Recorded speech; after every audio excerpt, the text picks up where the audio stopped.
Assalamualaikum warahmatullahi wabarakatuh. Perkenalkan, nama saya Dina Faidatul Kamilah dengan NIM 200700012 dari kelas 2020 B1 PG PAUD non-reguler. Di sini saya akan membahas mengenai eksploitasi anak. Nah, sebelum membahas itu, kita harus tahu dulu nih apa itu hak anak. Hak anak merupakan bagian dari hak asasi manusia yang wajib dijamin, dilindungi, dan dipenuhi oleh kedua orang tua sebagai lingkungan yang pertama dan utama. Nah, lalu ada juga nih hak anak menurut Undang-Undang Nomor 4 Tahun 1979 tentang Kesejahteraan Anak. Yang pertama ada hak atas kesejahteraan perawatan, asuhan, dan bimbingan. Yang kedua ada hak atas pelayanan. Yang ketiga ada hak atas pemeliharaan dan perlindungan. Yang keempat ada hak atas perlindungan hidup. Yang kelima ada hak mendapatkan pertolongan pertama. Yang keenam ada hak untuk memperoleh asuhan. Yang ketujuh, hak untuk memperoleh bantuan. Yang kedelapan, hak diberi pelayanan dan asuhan. Yang kesembilan, hak untuk memperoleh pelayanan khusus. Yang kesepuluh, hak untuk mendapatkan bantuan dan pelayanan. Selanjutnya, kita membahas ke eksploitasi anak. Menurut pasal 13 ayat 1 huruf B Undang-Undang Perlindungan Anak, eksploitasi merupakan perlakuan eksploitasi meliputi perbuatan yang bertujuan memperalat, memanfaatkan, atau memeras anak untuk keuntungan pribadi, keluarga, ataupun golongan. Nah, terdapat dua bentuk eksploitasi anak. Yang pertama, ada eksploitasi seksual. Contohnya yaitu prostitusi anak. Lalu ada pornografi anak. Yang ketiga ada perdagangan anak untuk tujuan seksual, pariwisata seks anak. Lalu ada perkawinan anak. Nah, maksudnya perkawinan anak di sini yaitu perkawinan anak di bawah umur. Lalu ada eksploitasi seksual online anak. Nah, yang kedua ada eksploitasi ekonomi. Salah satu contohnya yaitu pekerja rumah tangga anak, perbudakan anak, penggunaan anak untuk tujuan kriminal, contohnya yaitu seperti pengedar narkoba, lalu ada pelibatan anak dalam pekerjaan bahaya.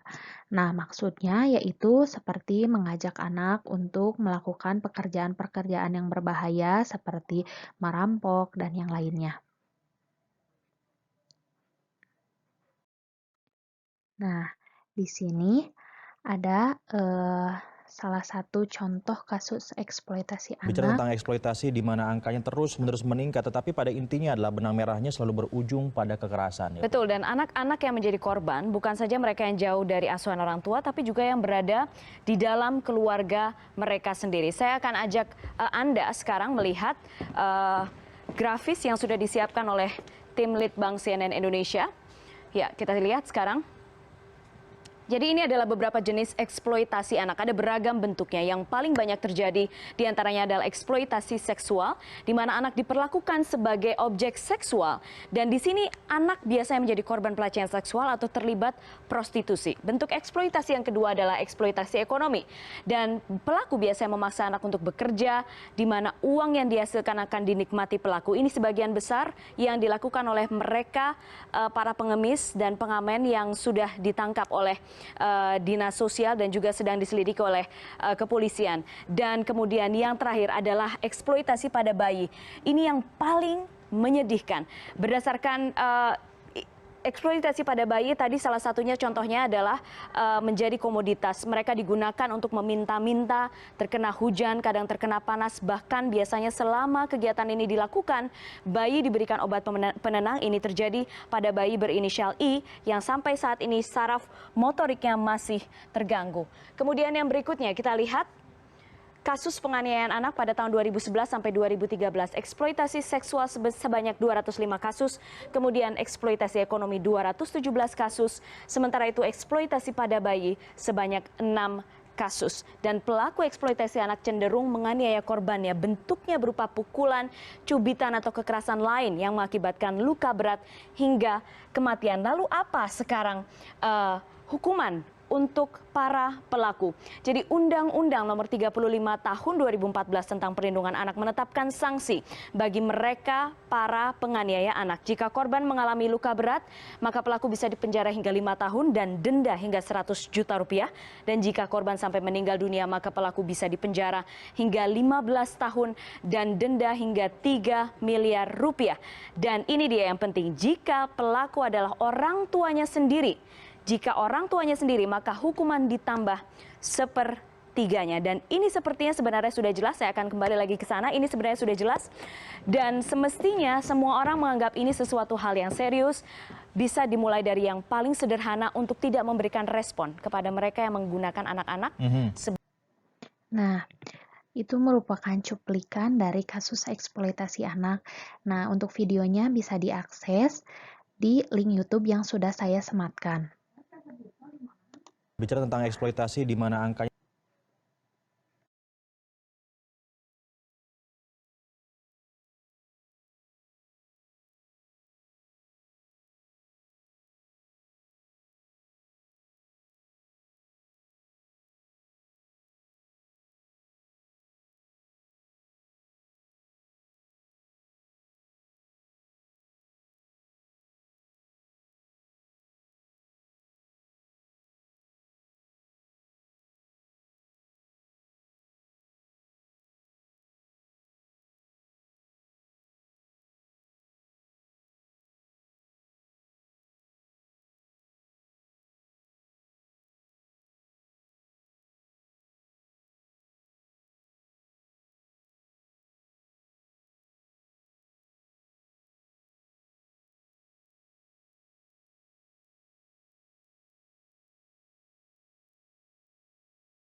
Nah, lalu ada juga nih, apa saja sih penyebab eksploitasi anak?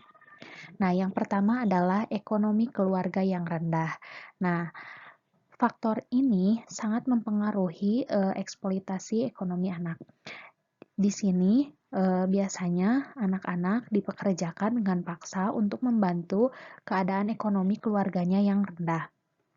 Lalu ada pendidikan orang tua yang rendah.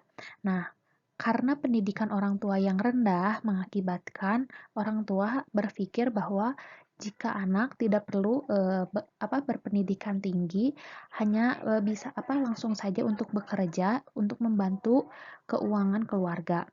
Lalu ada juga kekerasan pada anak dan keretakan rumah tangga orang tua.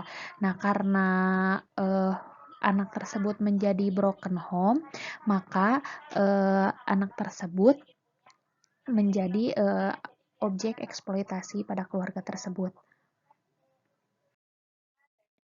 Nah, lalu ada contoh kasus nih yang saya angkat, yaitu masih banyak kasus eksploitasi anak. Contohnya kasus terbaru yaitu polisi menangkap anak perempuan di bawah umur yang disekap di apartemen dan dipaksa menjadi pekerja seks komersial atau PSK selama kurun waktu 1,5 tahun.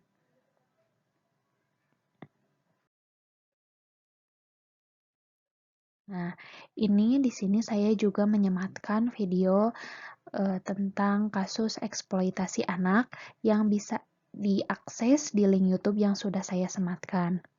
Untuk mempersingkat waktu, saya akan melewati video ini. Stres.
Nah, lalu apa saja nih upaya pencegahan eksploitasi anak? Nah, yang pertama ada meningkatkan ketersediaan pusat rehabilitasi anak korban eksploitasi. Yang kedua, anak perlu dibekali pendidikan agar tidak mudah terjerumus dalam tindakan eksploitasi. Nah, yang ketiga ada hukuman pidana bagi konsumen pembeli seks, tidak hanya perekrut dan mucikari. Nah, lalu ada nih perlindungan hukum terhadap anak sebagai korban eksploitasi seks komersial anak. Di sini saya mengambil dari salah satu artikel jurnal milik Lili Purwastuti Yudaningsih. Nah, di situ dijelaskan berdasarkan pasal 78 Undang-Undang Nomor 23 Tahun 2022 menyatakan bahwa kepada siapa saja yang melakukan eksploitasi terhadap anak diancam dengan pidana penjara paling lama 5 tahun dan atau denda paling banyak 100 juta rupiah. Nah, perlindungan anak sebagai korban eksploitasi seks komersial anak diatur dalam Undang-Undang Nomor 23 Tahun 2022 Pasal 59. Untuk jurnalnya bisa diakses juga di link yang sudah saya sematkan.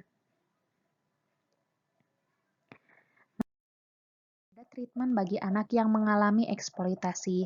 Salah satunya yaitu dilakukan psikososial terapi, dilakukan rehabilitasi, disediakan call center untuk menampung laporan kasus eksploitasi. Nah, lalu di sini saya akan membahas mengenai lembaga perlindungan anak di Indonesia. Jadi, anak-anak Indonesia bisa dilindungi oleh lembaga-lembaga yang ada di sini. Yang pertama yaitu ada Kepolisian Negara Republik Indonesia, yang kedua ada Komnas Perlindungan Anak, yang ketiga ada Komnas Anti Kekerasan Terhadap Perempuan, yang keempat Komisi Perlindungan Anak Indonesia, yang kelima yaitu Lembaga Perlindungan Anak Indonesia. Nah, selanjutnya ada juga Komisi Orang Hilang dan Tindak Kekerasan, lalu ada Lembaga Bantuan Hukum, setelah itu ada Yayasan Lembaga Bantuan Hukum Indonesia. Nah, di sini saya mengutip salah satu quotes dari John F. Kennedy yang berbunyi, anak-anak adalah pesan hidup yang kita kirim ke waktu yang tidak akan kita lihat. Jadi, sebisa mungkin kita harus menanamkan sikap-sikap yang baik, lalu perlakuan yang baik terhadap anak, karena anak merupakan bibit-bibit unggul di masa depan. Terima kasih. Wassalamualaikum warahmatullahi wabarakatuh.